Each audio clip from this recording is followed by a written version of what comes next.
Cowboys fans, what's good? You are now rocking with the best. You know what time it is. Believe in Cowboys, presented by FanDuel Sportsbook. Jussie Holly, Roe Parish, off-season spring break edition. Jussie Holly repping them Tar Heels because this is officially spring break. You know when the NCAA tournament is popping, and you know when the kids are out on spring break, this is a time for you to sit back, relax, and enjoy life. Jussie, that's what I've been doing. What about what you've been doing?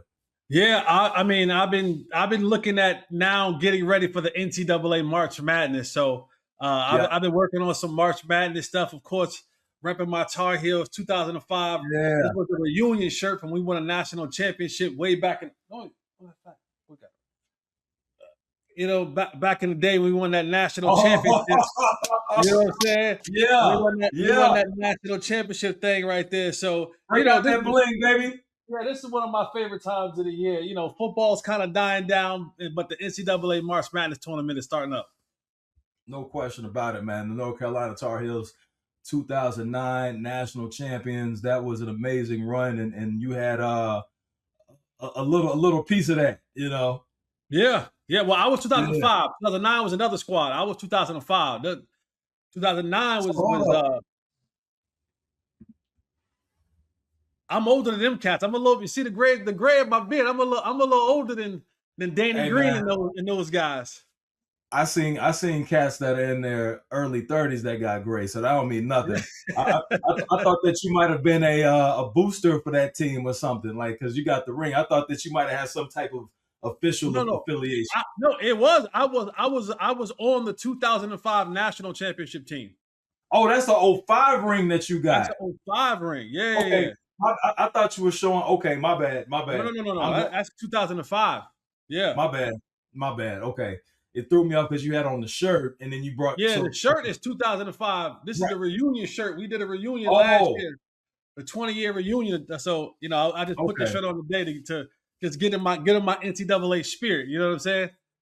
I'm not mad at it, man. As you can tell, everybody, thank you for listening, liking, and subscribing. My mind is not here. My mind has been on spring break. I literally just got back from a nice vacation with my dad and some other friends. So, but let me go ahead and lock in on focus on the topic at hand. But again, shouts out to the North Carolina Tar Heels, champions in '09. '05. Shouts out to Holly. Shouts out to Julius Peppers. Shouts out to Brendan Haywood. Shouts out to Danny Green. And we can go on and on and Yeah. on.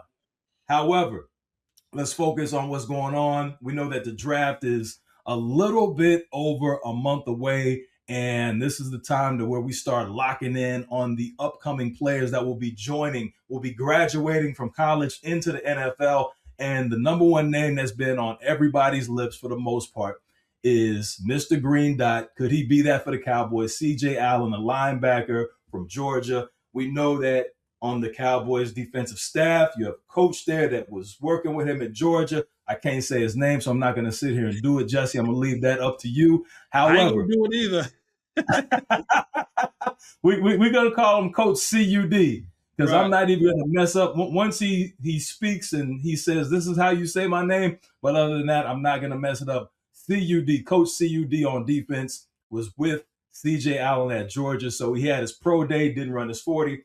Jesse, let's dive into this real quick. What are your thoughts? What have you seen? What have you heard when it comes to this linebacker? Yeah, so when it comes to CJ Allen, there's two things that you have to look at, right? Because here's where we get caught up in all of the social media hype. Now, CJ Allen has a bunch of great football film from his time at Georgia. I saw CJ Allen in person in Starkville, Mississippi, playing against the Mississippi Bulldogs. I was there calling the game, so I watched him play football in person. And then we take a viral clip of 30, 35, 60 seconds at best. And now all of a sudden, there's a ton of people on social media that's like, oh, no, we don't want him anymore. He looks stiff. He looks slow. And I just can't be a hypocrite when I come on here week in and week out and I talk about breaking down film and giving you, a synopsis and giving you answers from the film that I've watched over time and I break down film and all that kind of stuff. So, we're playing this battle of tape versus clips. And we live in this clip world, this clip bait world where things are given to you in 30, 45, and 60-second forms. CJ Allen has a bunch of tape. Now, the thing that will be concerning, because what's coming out of some of the camps in Georgia was that CJ had a minor knee surgery back during the season. Didn't keep him out long. He played 11, 12 days later after he had that surgery. So he was back on the field. But there is some talks that maybe that his knee began to swell. That's why he didn't do any of the other drills and didn't run the 40. And if that's the case, I get it, but there's a red flag there for me. If you had a minor surgery months ago and still went on to play, and now it's affecting you 4 or 5 months later, tad bit concerned. Or CJ Allen does what most people does. If they know they're not going to run fast, they don't run at all and let you just rely on the tape. I just know for a fact, and you know for a fact because you've been around a bunch of athletes, you're a former athlete yourself.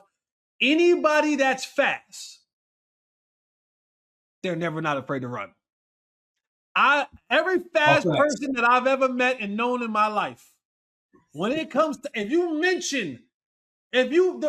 the words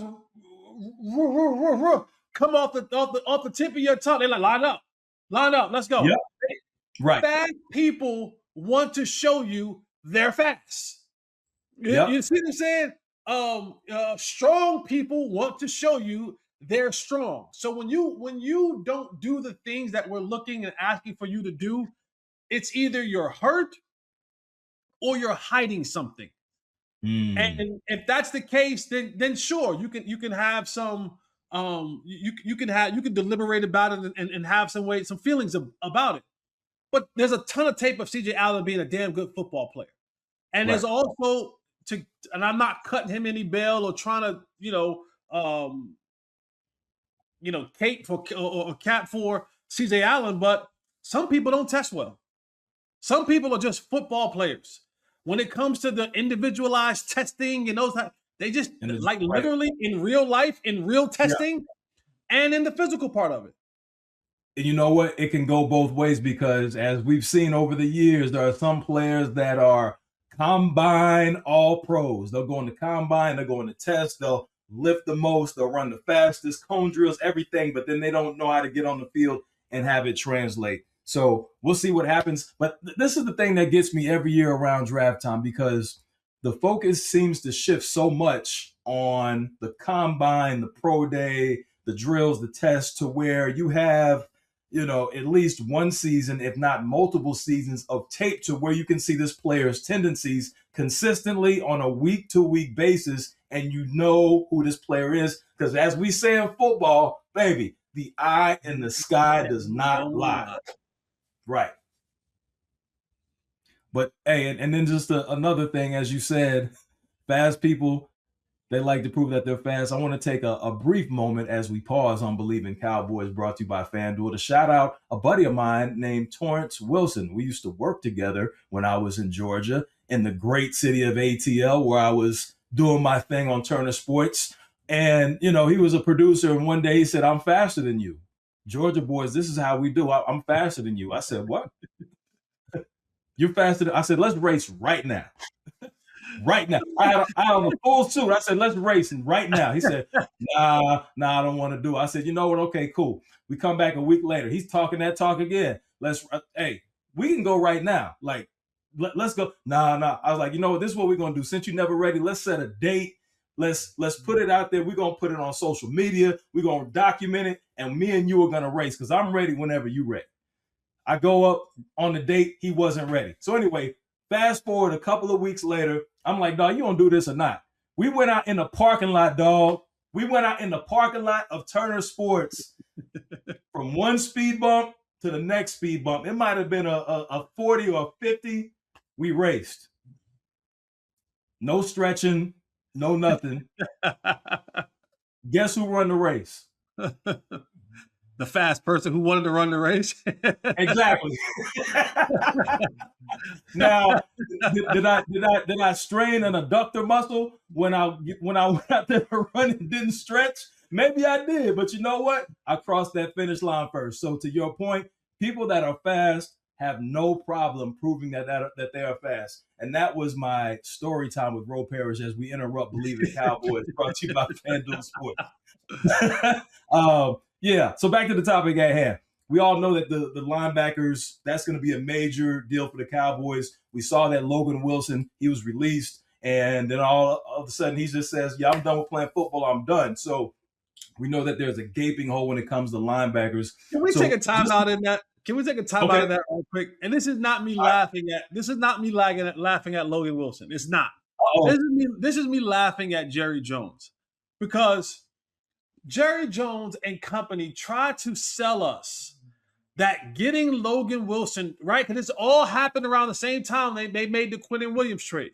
And we were excited about the Quinnen Williams trade. And we was like, oh, and he was like, oh, Logan Wilson. And I always tell people, if you are talking about an athlete and what that athlete is supposed to be doing in that specific sports, if you're not leading with physical attributes about that athlete that is factual in that sports, red flag for me.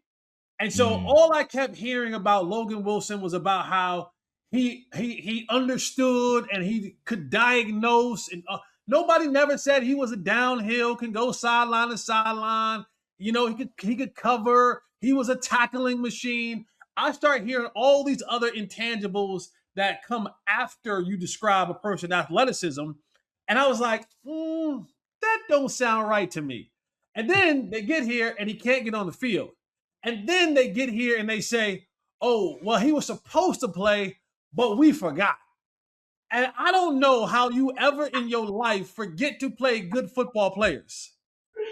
And then another conversation that happened, and I won't say who this conversation was from, that happened during the combine, was one from a very, very important person who would understand the matters of this.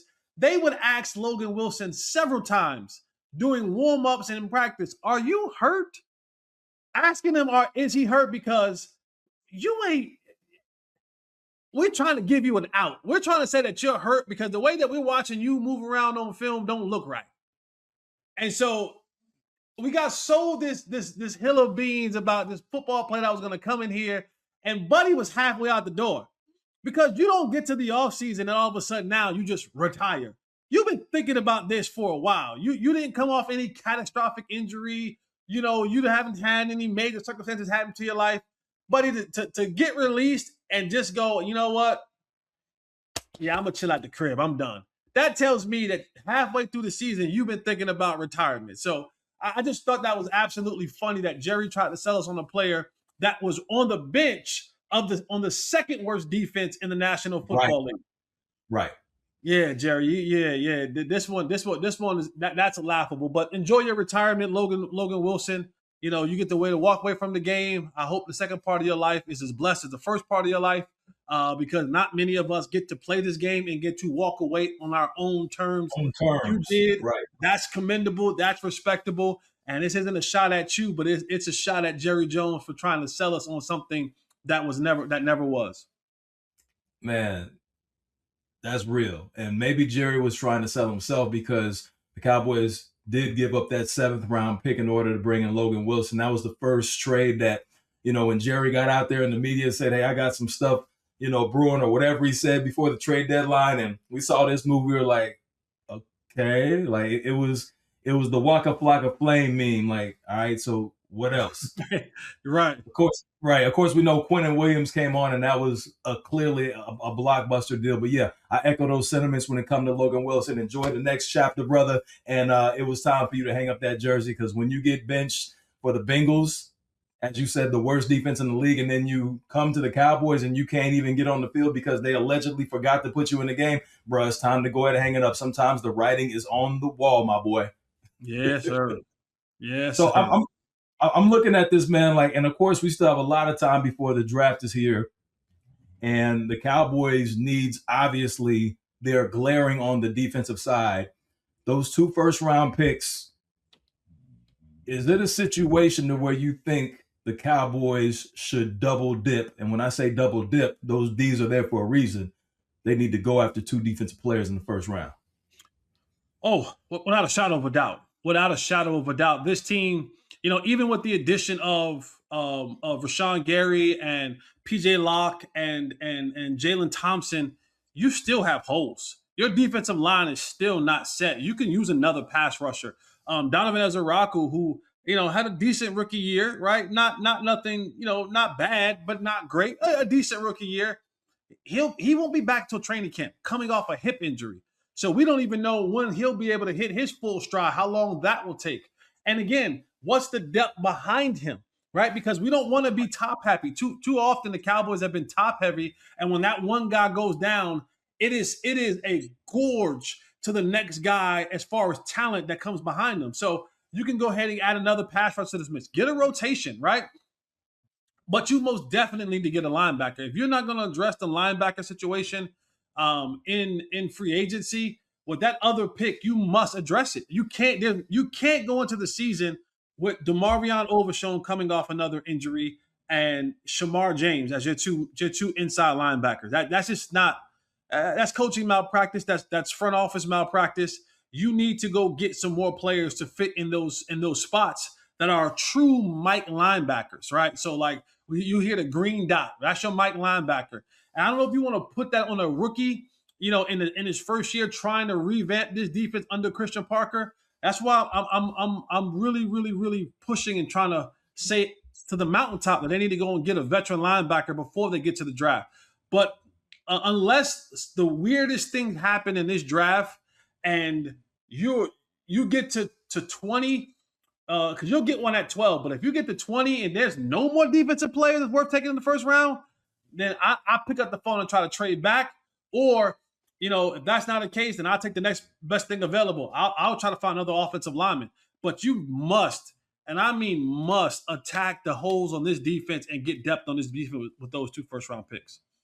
Believe in Cowboys. Jesse Holly, Ro Parrish, brought to you by FanDuel Sportsbook. Jesse, you were talking about those veteran linebackers, maybe bringing somebody in. You got names out there. You think about someone like a Patrick Queen, who would have to be probably traded for. I think about a Levante David, a Bobby Wagner. Clearly, those players are closer to the end than they are the beginning, but still, that would add some veterans. That would add that veteran presence. Obviously, that would add depth and some experience.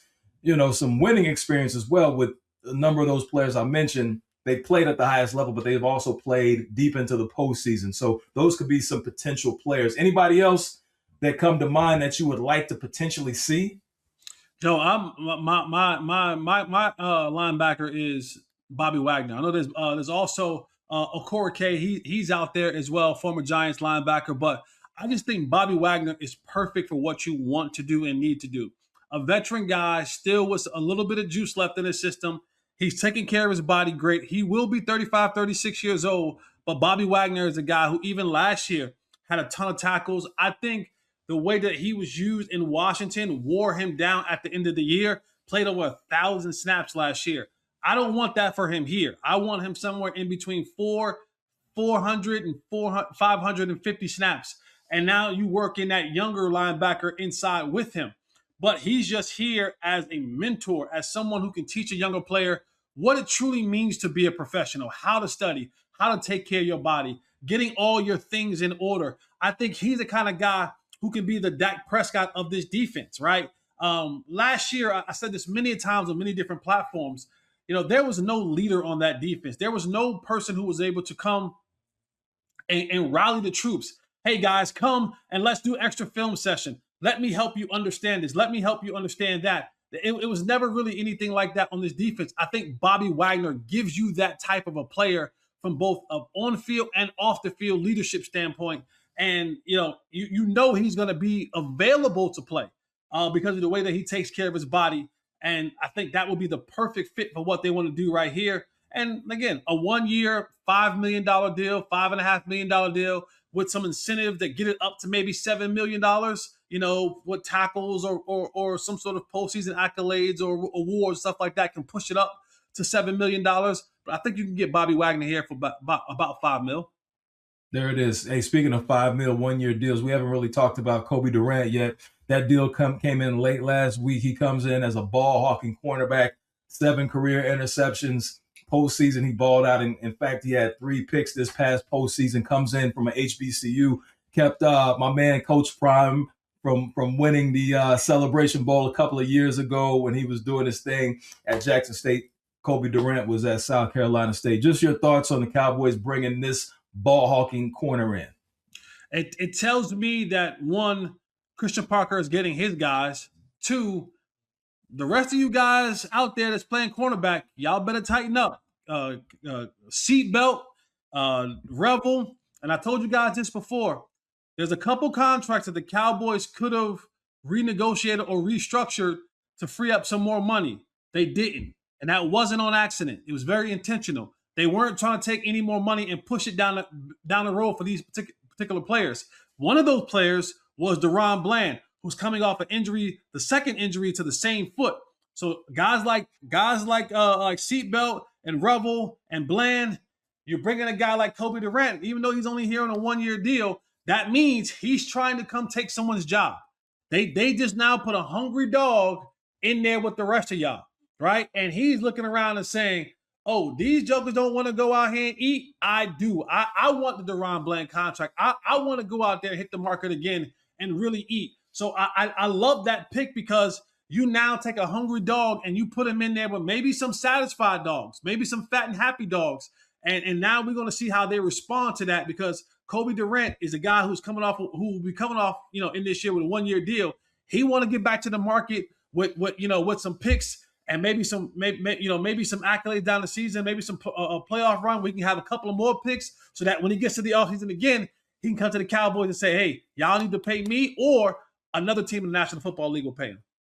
Absolutely. I was very excited to see they're bringing in one of these dogs, like, again, a true dog on the defensive side that's going to get after. I saw his kid play against the Chicago Bears. He was out there talking that talk. And what was the other game? Seattle? Yeah, so I've watched him play. Very impressed with him as a player. And, hey, we'll see what happens. But like you said, you putting a dog in that room of DBs. And, some of these DBs ain't been, they ain't been about that life when it comes to it. But we know that Mr. Durant, I'm going to say Mr. Durant on purpose. I'm going to put some respect on that man's name because he about that life.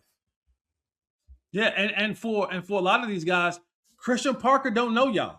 Christian Parker didn't draft y'all. Christian Parker didn't sign y'all. So Christian Parker's looking around and he's saying, if I can't get what I need to get from y'all, I'm going to go with a guy that I do know. I'm going to go with a guy that I brought in. That I'm standing on the table for. So these other young cats that's in the locker room, and young and old cats that's in the locker room that's playing in that secondary, Christian Parker is saying this is one position that he knows. That's his specialty, secondary. So if you're not playing up to par, if you're not smart enough to do what he needs you to do in his multiple formations and multiple different looks, then he's going to be like this. You're going to have to start standing next to him on the sideline because he's going to get these guys in here who know what to do. Guys like Kobe Durant, PJ Locke, Jalen Thompson, those guys will go out there and play because he's saying, I don't owe anything to any one of y'all. If y'all don't play well, I'm going to get fired. So before I get fired, I'm going to play the dudes that I know can go out there and get the job done. No question about it. Hey, it is Believe in Cowboys. Almost time to get out of here. Thank you, FanDuel Sportsbook, for always making sure we're good. You got on the North Carolina shirt, and it's March Madness time. I just need to know, let's see, do we want to go Final Four? Just, skip the Final Four. Tell me who you got playing in the championship game, and tell me who is going to win.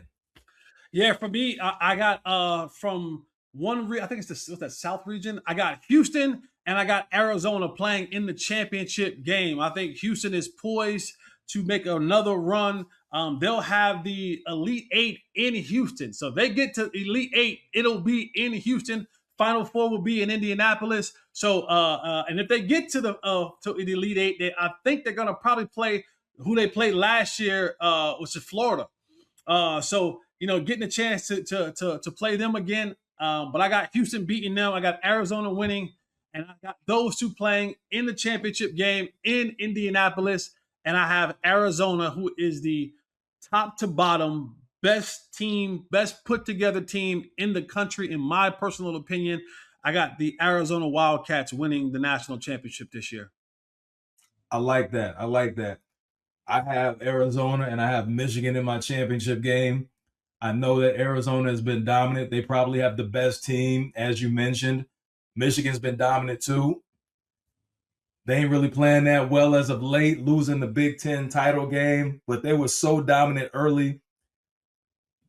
I got to go with Michigan, and that's not even a professional basketball analyst pick. I've been rooting for the Fab Five since I was a young boy, and that's just always the college team that I roll with. But I will say this, Arizona was the other team that I always liked growing up too. So I just want to see those two go at it because I think that'll be a good game. I think those are the two best teams. Obviously, Duke has been in the mix too, but if we're talking about the best teams all season, it's been Michigan, it's been Arizona. So that's who I want, but I'm going to pick Michigan.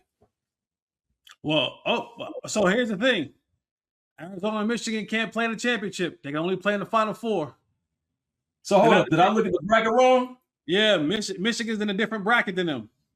Oh, you know what? Hey, fans, as I said at the beginning of the show, I'm still coming off vacation. So I might not have looked at the bracket all the way like I was supposed to. So with that being said, I'm just going to go ahead and take Michigan straight up. Don't even matter. I'm going with the Michigan. It's all good.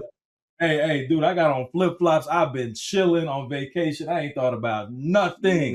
You deserve it. I'm taking a little break next week. So don't worry.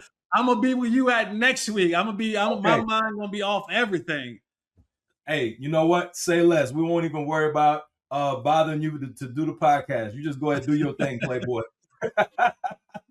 Hey, well, as you can tell, we are in off-season mode fully. We are in vacation mode. We still got a lot of love for you, so we thank you for listening, liking, and subscribing, and we got more content coming for you very soon. Well, that's a wrap for us. Hey, Justin, lead the people with some good words. Man, simply as put, taking care of yourself is never selfish. If you don't take care of number one first, then you'll be second in real life. So take care of yourself. It's never selfish, man. Always remember, eliminate the contingencies.